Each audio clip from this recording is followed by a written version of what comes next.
Hola, hola, hola, ¿qué tal? ¿Cómo les va? Muy buenas noches, bienvenidas, bienvenidos a este debate de Merlí. Hoy nos toca el capítulo 9 de la tercera temporada, que tuvo a Zygmunt Bauman como uno de sus filósofos, sociólogos. Bueno, Merlí los lleva al aula para contarles a los peripatéticos, y no solamente a ellos, sino a toda la comunidad educativa, cómo lo político también atraviesa en todas las instancias de la vida. Esa es un poco la consigna que tenemos para debatir esta noche aquí con nuestros especialistas. Tenemos una noche y unos invitados de lujo para debatir esto.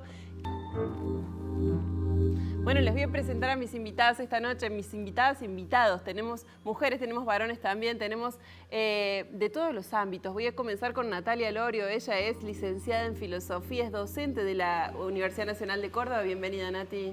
Hola, muchas gracias. Gracias por sumarte.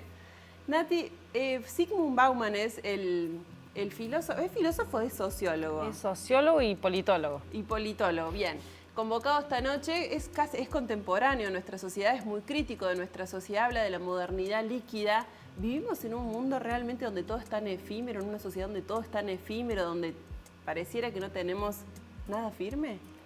Bueno, Bauman verdaderamente creo yo que hace una buena descripción de nuestra sociedad y de nuestro tiempo, de nuestra modernidad en términos de pensarla atravesada por esta metáfora de la fluidez o de lo líquido, en tanto que no hay, parecería, digamos, que no hay una forma estable, ¿no? Y en ese sentido parece que también, bueno, en la descripción que hace Bauman es más importante el tiempo que el espacio.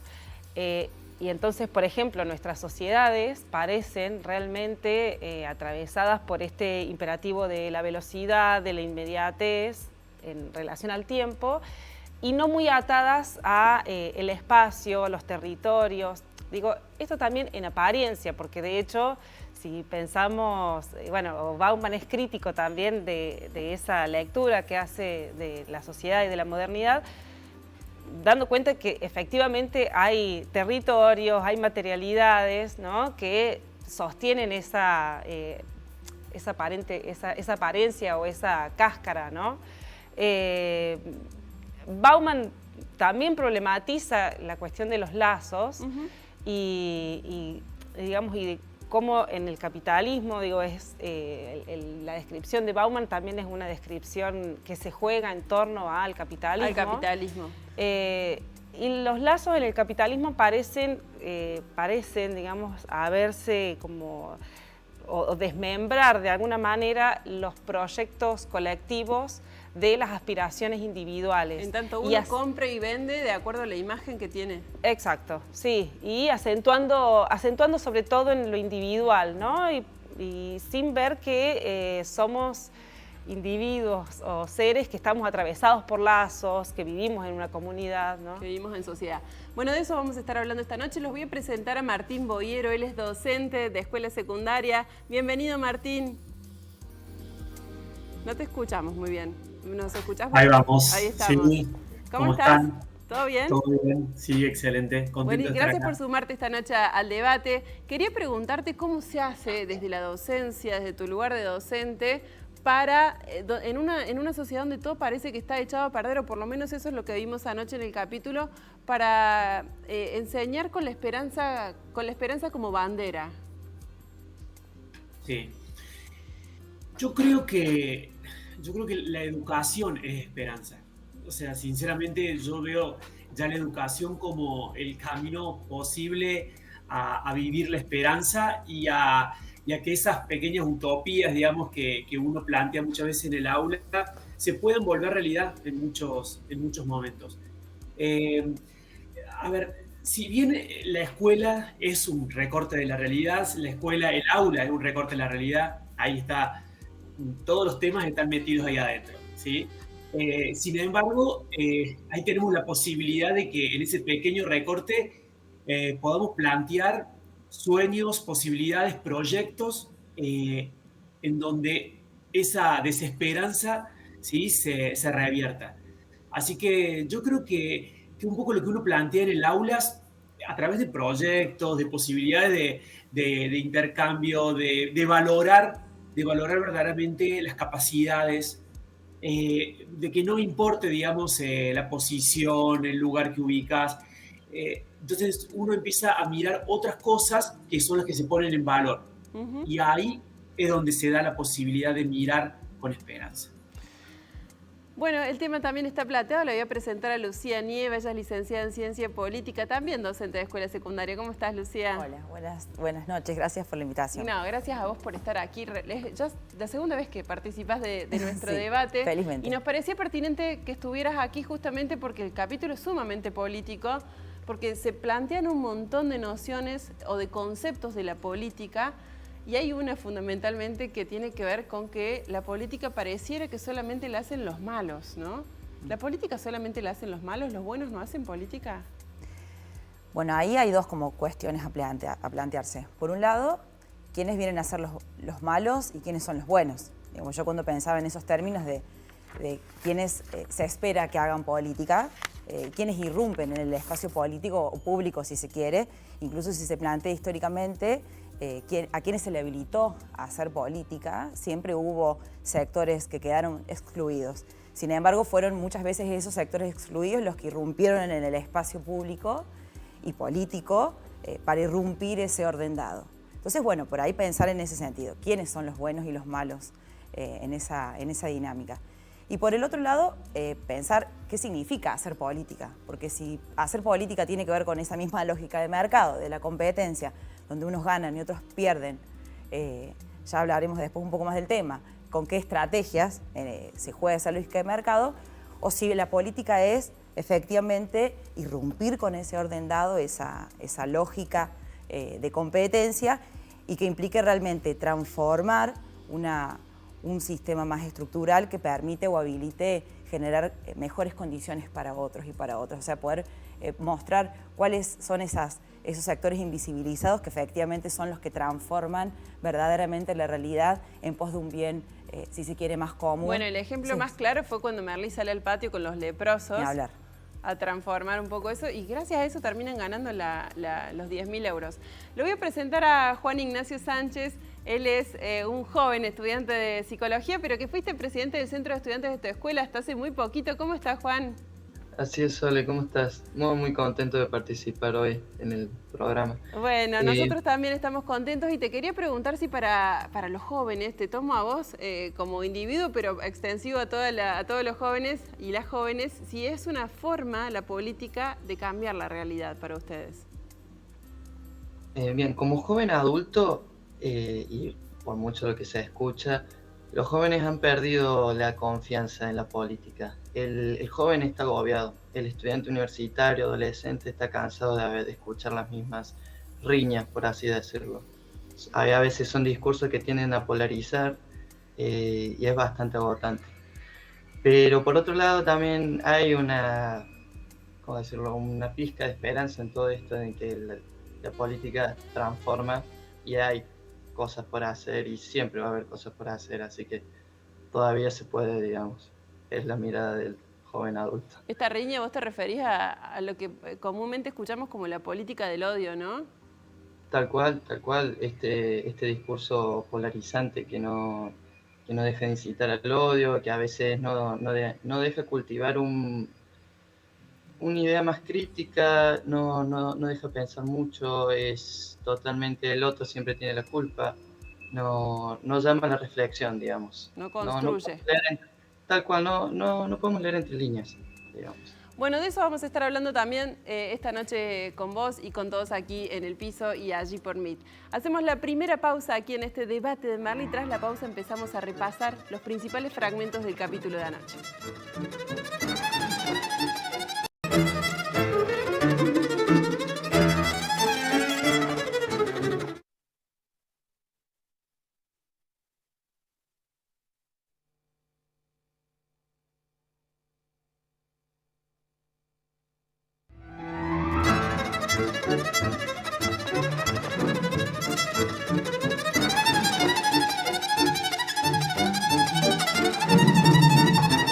Bauman, la imagen, la política, son todos conceptos que sobrevuelan este capítulo 9 de Merlí. Bueno, muchas cosas, ¿no? Nos dicen que con la política podemos cambiar las cosas, pero termina ganando siempre el que tiene la billetera más gorda. ¿La imagen siempre engaña, Lucía?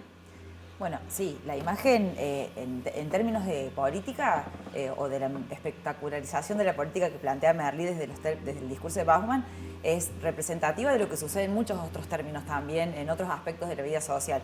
Pero particularmente él viene a mostrar cómo sucede algo que efectivamente pasa actualmente, cómo se mediatiza la personalidad política en un sentido donde lo que se vende es la imagen y donde se nos vende esta idea de que podemos consumir o elegir un discurso sin sentido, pero que lo consumimos en los términos en que a mí me atrape y frente a la apariencia me convenza de qué es lo que yo quiero y lo que yo deseo. Pero en realidad el debate profundo no se termina dando. En capítulos anteriores decíamos, Nati, que no existe gente fea, sino que existe gente pobre, digamos, gente que no se puede luquear para llegar a ser con los estereotipos de belleza que impone hoy la sociedad. ¿Lo mismo pasa con la política? Digo, ¿por qué termina siendo el capitalismo el que manda en esta lógica? Bueno, de alguna manera me parece que en este capítulo lo que aparece es que la política en el capitalismo está atravesada por la imagen, pero yo creo que también se pueden tomar, digamos, otros sentidos de la política en este capítulo, en tanto que aparece el disenso, el conflicto. Pero claramente en este capítulo la imagen, ¿no?, aparece como dando sustento a la política. Sin embargo, digamos, ese elemento más fluido, digamos, o líquido, que sería el de la imagen, quizá no muestra, ¿no?, que siga habiendo ciertas estructuras o ciertas desigualdades que permanecen. Es decir, que hay algunos elementos que continúan y que permanecen, ¿no? Martín, Merlí claramente introduce conceptos políticos dentro del aula. Vos que sos docente de formación para la vida y el trabajo y otras materias, ¿cómo entra justamente esta concepción en las aulas cordobesas?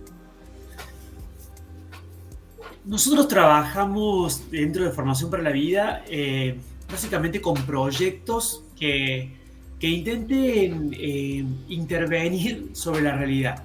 Creo que el centro de todos estos proyectos y de lo que nosotros podemos hacer en el aula es, acompañar a que los chicos puedan tener una mirada no sobre ellos mismos, no sobre lo que, digamos, una mirada más egocéntrica y egoísta, sino poder tener una mirada verdaderamente hacia la afuera, hacia los gritos de la sociedad, los gritos de la realidad.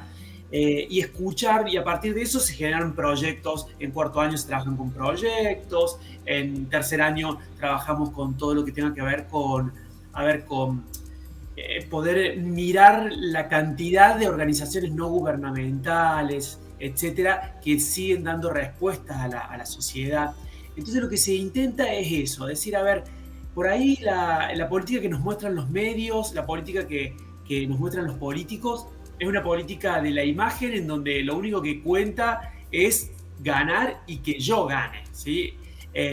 Pisando o empujando al que sea necesario o hablando mal del que sea necesario. En cambio acá la idea es generar acciones políticas que sean escuchando la realidad, escuchando, ¿sí?, mis vecinos, escuchando el entorno en el que vivo y brindando respuestas que sean para el otro.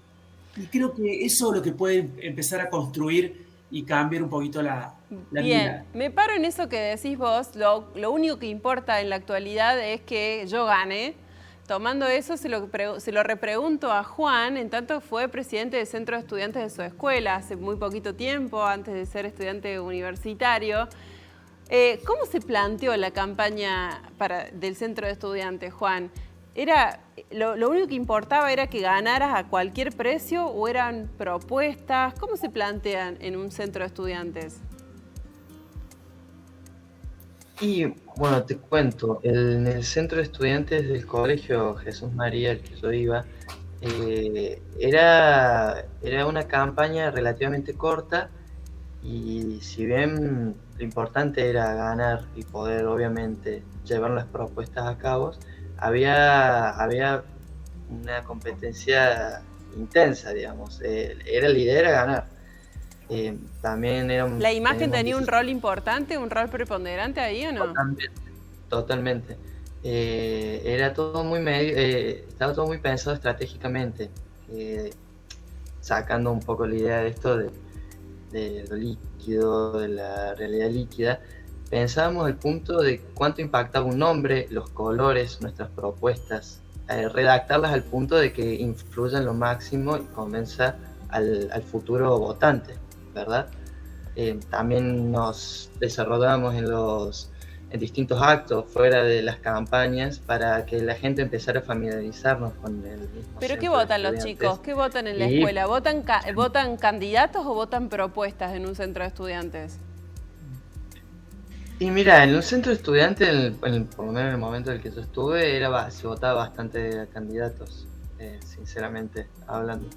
Muchos candidatos, también al ser un colegio es chico, la gente se conoce, si era un estudiante aplicado o no, podía influir en los alumnos, en los profesores, jugaba todo un poco, así que era de todo un poco. Las propuestas quedaban en un segundo plano, un poco lo que pasó en las legislativas acá, ¿no? Y sí, no te voy a decir que no, quedaban en un segundo plano, si bien aportaron muchísimo. Es más, justamente antes de impartirlas y exponer nuestras propuestas, hablamos con los directivos también, si las aprobaban, si lo podíamos hacer en un futuro, qué opinaban, si se hacía hace mucho tiempo no se hacía tal cosa u otra. Así que bueno, propuestas de tipo bien el colegio, al punto de nuevos tachos de basura para poder separar secos de húmedos. También después buscábamos diferentes recetas y también nuevas comidas para la cantina, renovar después todos los que son picaporte, los baños, mejorar el colegio. ¿Cosas que después hicieron o no las hicieron? No, sí. Bien. Bueno, vamos a recordar otro de los fragmentos que vimos anoche, es cuando Eugenie le pide a Merlí que se haga cargo, porque claro, ellos están a punto de ser evaluados por una organización para ver si pueden ganar 10.000 euros. Entonces Eugenie le pide a Merlí que se haga cargo de los difíciles, de los leprosos. Le dice Merlí, se refiere por supuesto a los estudiantes que no cumplen o que desobedecen con alguna de las normas. Martín, ¿los profes difíciles se hacen cargo de los alumnos difíciles porque entienden los mismos códigos? ¿Por qué? ¿Qué pasa ahí? Interesante. Que yo creo que sí. A ver, creo que debe haber seguramente algo de la historia personal de esos profes que pueden dar respuesta o pueden tener una mirada más flexible, una apertura mayor para escucharlos. Pero me parece que tiene que ver con otra cosa. Me parece que tiene que ver con la sensibilidad de algunos docentes. O sea, tiene que ver con la sensibilidad de poder saber que detrás de los chicos difíciles, por decirlos así, ¿sí? Hay algo que quieren decir, hay algo que están queriendo expresar, hay algo que está sucediendo. Y cuando se canaliza bien, ¿sí?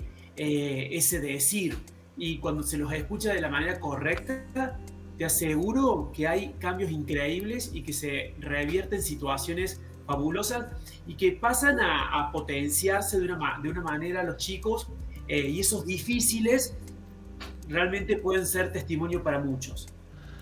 Lo que pasó fue que Merlí se termina haciendo cargo de los difíciles, pero los lleva al patio, ¿no? Los lleva a un espacio donde más ruido no podían hacer, justamente a contramano de lo que Eugenie pretendía. Porque primero la primera pregunta para ustedes es ¿por qué Merlí? Sabemos cómo actúa Merlí, sabemos qué clase de profe es, pero la pregunta en todo caso tendría que ser, ¿hacerse cargo de la diferencia es el origen de todo? Bueno, en lo que a mí respecta, a mí esta idea de cómo Merlí es escondido junto con sus estudiantes, los difíciles, los que incomodan, los que suelen dar la nota, concuerdo mucho con el profe que plantea que efectivamente los difíciles y los complicados en el cole suelen ser los que no se ayornan a una idea de homogeneidad que plantea la escuela, donde todos tienen que ser iguales, todos se tienen que comportar del mismo modo. y donde el ofrecimiento es el mismo para todos y para todas. Pero en definitiva, cuando eso no se puede inmiscuir en la vida de algunos estudiantes, bueno, terminan siendo los complicados. Entonces ahí es donde la escuela pone estos términos, hasta qué punto puede incorporar a esos estudiantes que quedan por fuera. Pero por el otro, lo que más destaco de esta situación es cómo Merli logra darse cuenta que, quedándose escondidos, terminan formando parte de esa apariencia o algunos tienen que quedar invisibilizados en términos de la apariencia, en este caso para poder ganar esta beca. Y cuando se da cuenta de eso, plantea justamente todo lo contrario. No, demos la nota y busquemos hacer algo diferente. Y en esos términos él puede hacerle ver a los estudiantes cómo dando la nota es donde hay que hacer ruido para que las cosas efectivamente cambien, porque si no, seguimos haciendo política, y es lo que él plantea, vos sos lo que está haciendo política, y nosotros acá nos estamos dando el debate de irrumpir de que las condiciones de la educación y el presupuesto de la educación tienen que ser efectivos y tienen que estar. No tiene que ser una cuestión de una beca por ganar en términos de la apariencia. Entonces creo que ahí Merli le está mostrando cómo es efectivamente la forma de hacer política en el espacio público donde todos y todas nos comprometamos. Nati, haciendo ruido es la única forma de que las cosas pueden cambiar. Viste que hay mucha gente que se queja, no, me cortaron la calle, no, aquel no sé qué, no se puede, así no se puede. ¿Es la única forma? Yo creo que hay muchas formas, pero es una de las formas, digamos, que históricamente efectivamente han resultado. Y en ese sentido, digo, acuerdo con lo que decía Lucía recién, y me parece muy interesante cómo de alguna manera Merli traiciona su escepticismo o ese agnosticismo radical que por ahí propone, al mostrar con actos que efectivamente hay que interrumpir cierto orden, hay que irrumpir y hay que provocar y molestar, digamos, mostrando incluso ahí ante esos personajes, digamos, del poder, que no los van a comprar con una bequita, digamos, que están pidiendo algo más o están pensando en algo más, ¿no? Están irrumpiendo en algo más, en estas otras condiciones de la educación, en este caso, ¿no? En este sentido, Juan, y te pregunto muy cortito, un centro de estudiantes es la forma de hacer ruido en una escuela, ¿no? Y la verdad que sí, es una voz que se levanta y pone y sube a los directivos todas las necesidades y demandas de los alumnos. Bien. La verdad que un centro de estudiantes transforma.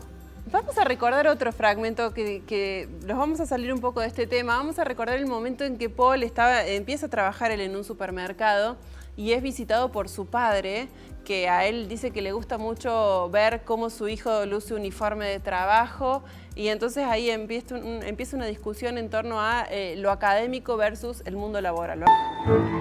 Nati, ¿qué viste en esa escena? Bueno, a mí me parece muy interesante esa escena porque creo que ahí está de alguna manera la tensión entre la imagen o una idea, digamos, de una libertad líquida, vamos a ponerlo así, o de una libertad de, bueno, ¿por qué elegís? Paul interpreta esa pregunta como, me está preguntando qué motivos tengo yo para elegir estudiar.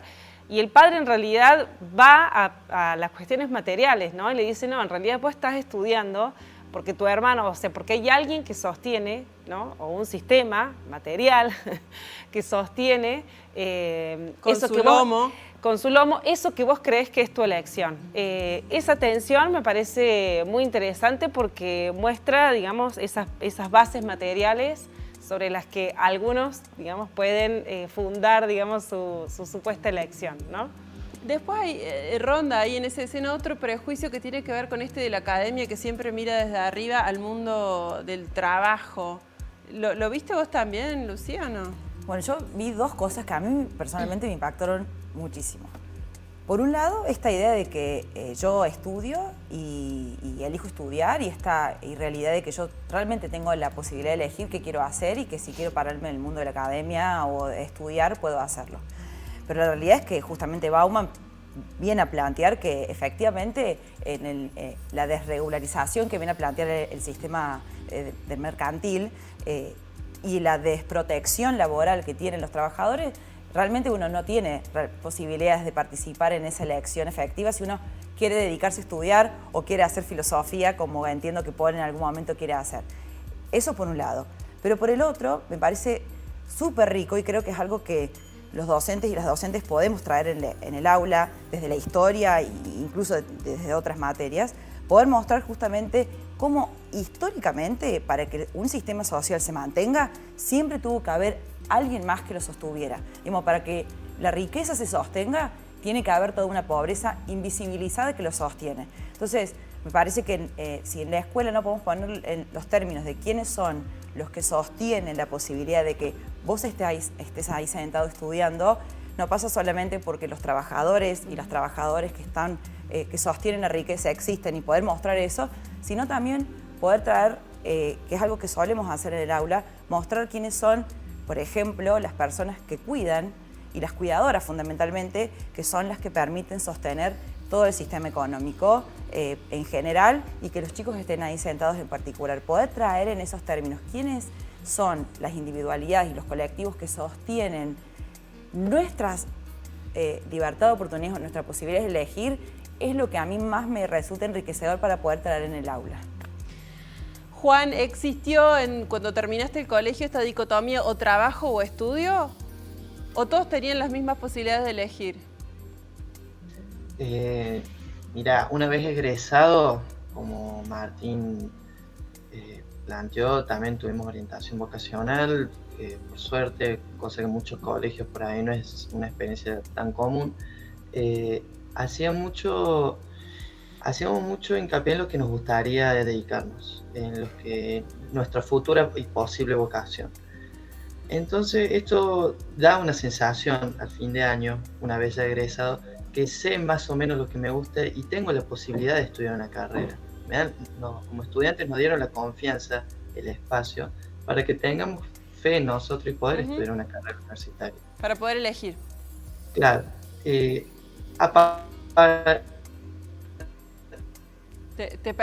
perdí la señal. Martín, aprovecho para preguntarte, ¿cuál es la concepción que tienen los y las chicas en el aula del mundo del trabajo y del mundo de la academia?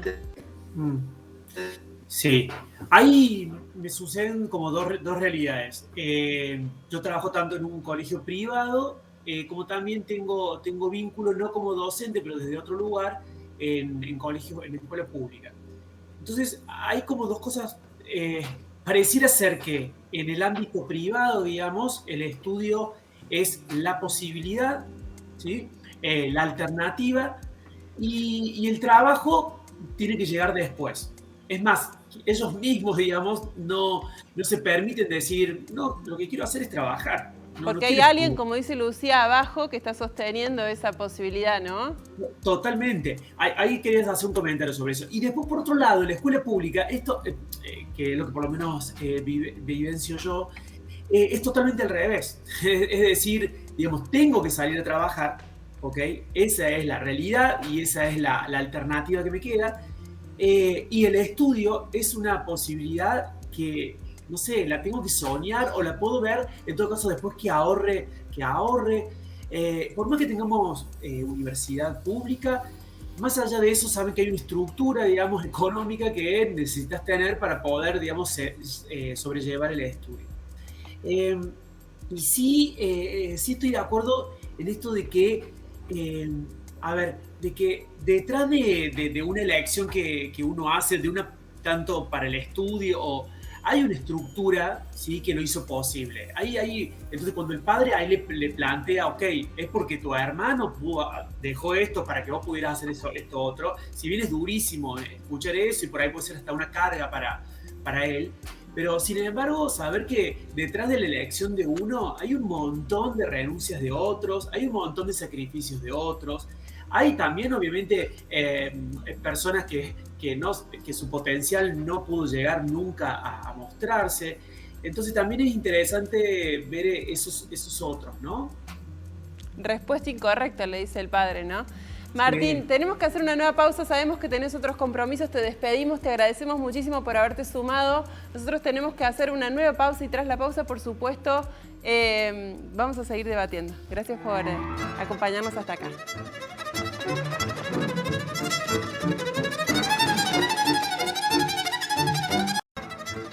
Necesito confiar en mis docentes, nos tienes a todos los otros justo en el único en el que puede confiar, ¿o no? ¿Cómo lo ven ustedes?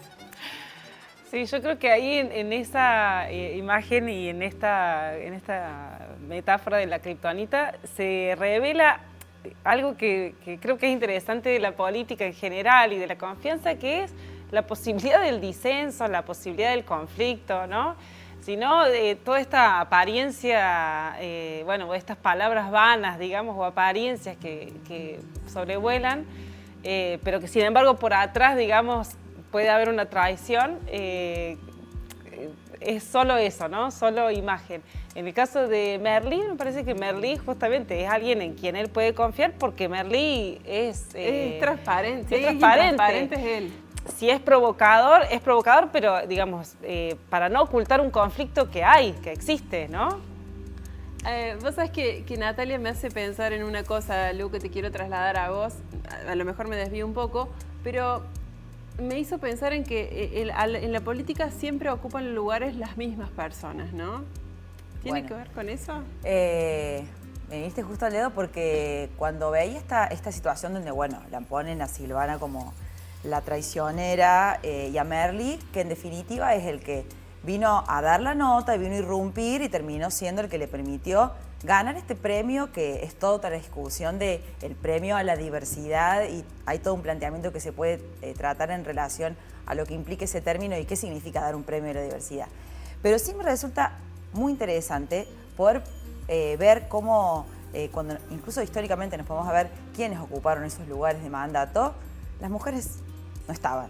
Entonces, ¿cómo la serie la posiciona a Silvana, más allá de la tradición y los términos en los que ella juega como la estratega, que hace su juego para llegar ahí, ponerla a Silvana, a esta mujer como joven, estratega, incluso también deseante, también más allá de que no lo veamos ahora, sí en el capítulo posicionan a la mujer desde un lugar disidente, diferente, a mí eso me parece súper enriquecedor, poder mostrar cuántos otros pueden llegar a ocupar esos lugares de gobierno donde históricamente no han estado. Digo mujeres, como puedo decir también otras disidencias u otras personalidades. Entonces, si nos ponemos a ver quiénes no están siendo representados y representadas en términos del gobierno, también es interesante plantearlo en esos términos, y es donde nosotros como docentes en el aula tenemos que mostrar, bueno, quiénes no están ocupando esos espacios que deberían estar siendo ocupados también, porque en definitiva la política es para todos. Mira, me diste vuelta la forma de que yo me había estructurado este debate, me la diste vuelta por completo, y le pregunto a Juan, Silvana, vos que tenés el ejercicio también de las elecciones y eso, Silvana, ¿tenía que blanquear que quería aspirar a ser directora o no? Mira, volviendo un poco a lo que dicen ahí las chicas, esta puesta en escena, esta forma de ser un personaje y poder saber defenderse, jugar por atrás, como todo estratega, lo podría haber hecho para jugar de una forma más limpia, por lo menos como lo plantea en la serie, pero tampoco no tenía ninguna obligación de decirlo. Son grises que se van dando en diferentes campañas políticas, y como ese hay millones. ¿Tenía que decirlo, Nati? ¿Tenía que transparentar su deseo de ser directora? ¿Tenía la obligación de hacerlo? No creo que haya tenido la obligación. Quizá, digo, es bueno el punto de Lucía, cómo, digamos, algunas estrategias o algunos rulos son necesarios a veces para llegar. Es parte también de la política, ¿no? El punto que a mí me parecía interesante es, bueno, cómo por ahí parece que el conflicto debilita.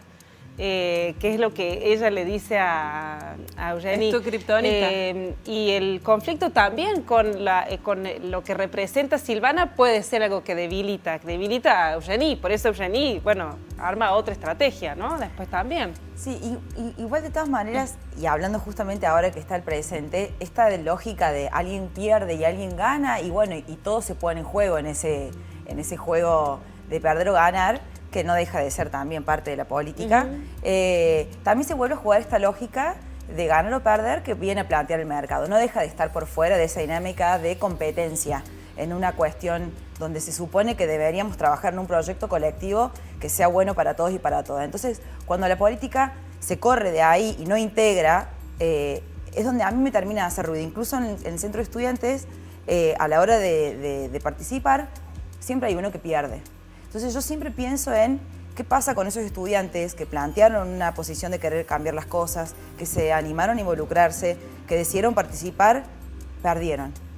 Digamos, ¿cómo vuelvo a rescatar a esos estudiantes para hacer que de manera colectiva puedan pensar en una manera conjunta de hacer algo con la escuela y no, bueno, perdí yo, esta otra lista, entonces me quedo por fuera? Recojo ese guante. Juan, ¿los que perdieron tuvieron lugar en tu gobierno, por decirlo de algún modo?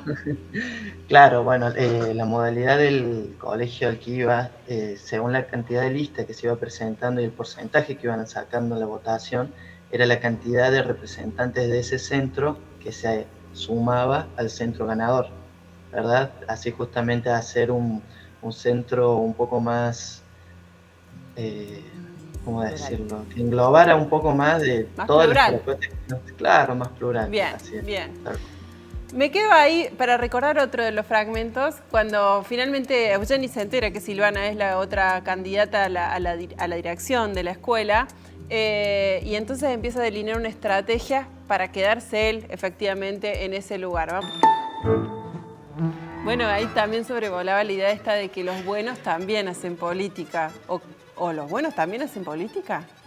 Pero ahí los buenos están estimulados, digamos, a mentir, ¿no? Y dice, ética, un sentido moral. Los buenos son moral ellos, ¿no? Vamos a aclarar. Claro, sí, pero parece que son llevados a mentir y dicen, suena bien, un sentido moral y ético, pero parece que mucho no sabe de qué se trata eso, digamos.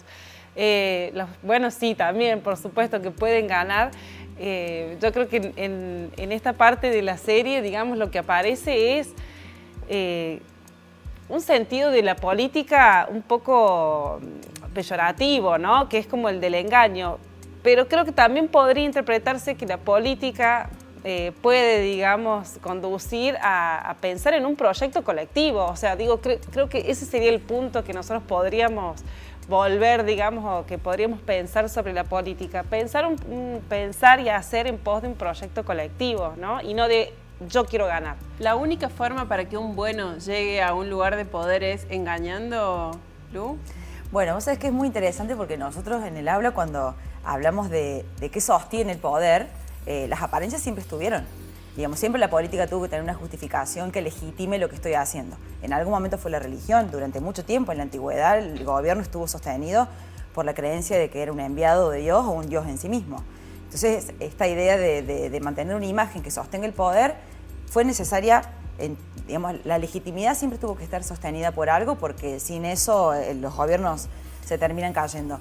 Pero a mí esta situación donde está Merli hablando y hasta coacheándolo en el eslogan de lo que tiene que decir, que no deja de estar tan lejos de lo que hoy sucede, de estos eslóganes vacíos, que no invitan al debate, pero que terminan vendiendo y haciendo que se gane una elección, es lo que efectivamente sucede. Ahora, si en el aula nosotros tenemos la responsabilidad de mostrar otro modo de hacer política que vaya por fuera de lo que se ve, porque yo termino votando lo que me muestran, porque tiene que ver con esa, la esencia o el mundo líquido donde todo funciona como la apariencia.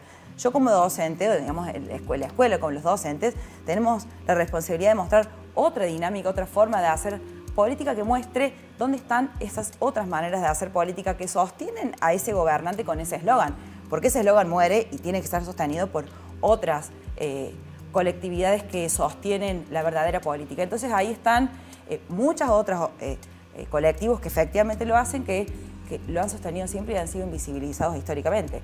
Lo que hoy son los comedores, las ollas populares, digamos que son realmente los que sostienen que las cosas cambien. Los centros vecinales, digamos, son los que efectivamente transforman esa realidad, pero que se sostienen a través de esa figura que es la que vende el eslogan. Entonces, es muy interesante porque mostrar lo que efectivamente pasa, pero también la responsabilidad de nosotros como docentes de mostrar una manera distinta de hacer política que transforme. Y los colectivos, los movimientos, creo que sobre todo eso también, ¿no? Como apuntalando esta idea que vos traías, que no es una cuestión de personalidades necesariamente. Bien, bueno, nos vamos al corte pensando, la verdad es que está buenísimo el aporte, está buenísima la forma de mirar esta concepción de política que nos plantea el capítulo. Tras la pausa, el último bloque y las reflexiones finales.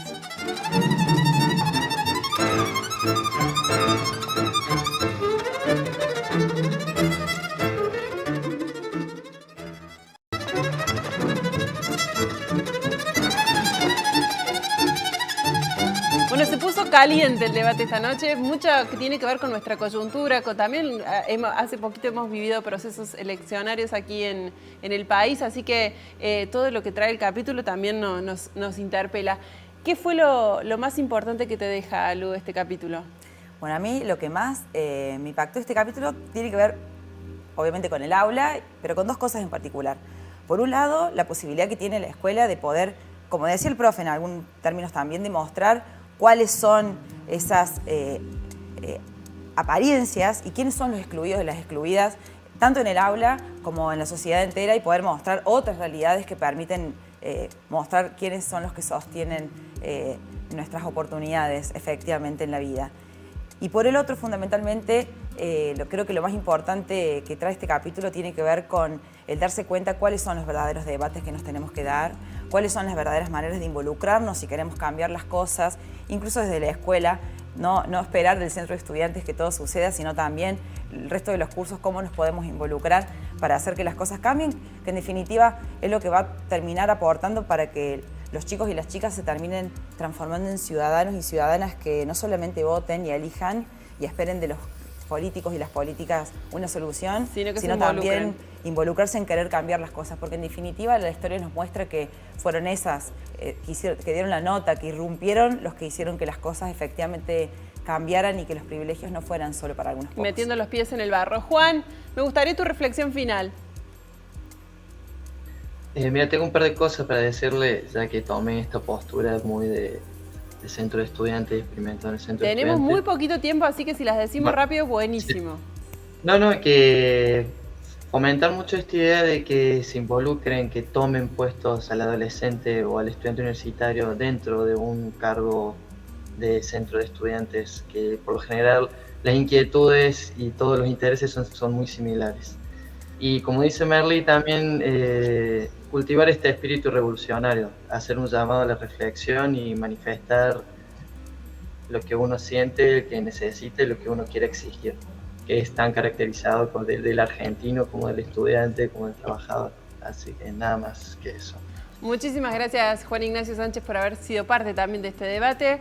Nati, tu reflexión final, ¿con qué te quedas de este capítulo 9? En este capítulo con todos los sentidos y los pliegues de sentidos de la política, que me parece que no es uno solo, que si bien en el capítulo aparece como denostada la política o muy vinculada a esta cuestión de la imagen, creo que lo que sucede también, digamos, da cuenta de los múltiples modos de hacer política y la importancia, ¿no?, de construir, de pensar medios y fines, de dar cuenta de un proyecto colectivo. Bueno, en el marco de la serie está como muy atravesada por esta fundación que da la beca, digamos, todavía como en el sistema capitalista y más de mercado. Pero me parece interesante eso. Pero más allá de esta sociedad líquida todavía existen lugares y posibilidades para meter el barrio y cambiar. Muchísimas gracias a las dos, a los tres por haber sido parte también de este debate. Nosotros nos despedimos. Gracias por habernos acompañado. Chau.